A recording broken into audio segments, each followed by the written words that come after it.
एक बिजली के खंभे पर एक कागज चिपका देखकर मैं करीब चला गया और इस पर लिखी तहरीर पढ़ने लगा।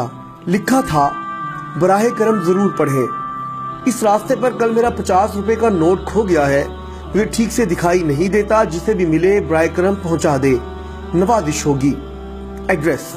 ये पढ़ने के बाद मुझे बहुत हैरत हुई कि 50 का नोट किसी के लिए इतना जरूरी है, तो उस पते पर जाने का इरादा किया और गली में उस मकान के दरवाजे पर आवाज लगाई। एक ज़ईफा लाठी टेकती हुई बाहर आई। पूछने पर मालूम हुआ बड़ी भी अकेले रहती है और कम दिखाई देता है। मैंने कहा, माँ जी आपका 50 का नोट मुझे मिला है, इसे देने आया हूँ। ये सुनकर बुढ़िया रोने लगी। बेटा, अभी तक करीब करीब 50 लोग मुझे 50 का नोट दे गए हैं। मैं अनपढ़ हूँ, ठीक से दिखाई भी नहीं देता। पता नहीं कौन मेरी इस हालत को देखकर मेरी मदद करने के लिए लिख कर चला गया। बहुत इसरार करने पर माई ने पैसे तो रख लिए, लेकिन एक दरखास्त की कि बेटा वो मैंने नहीं लिखा, किसी ने मेरी मदद की खातिर लिख दिया है। जाते हुए उसे फाड़ कर फेंक देना बेटा।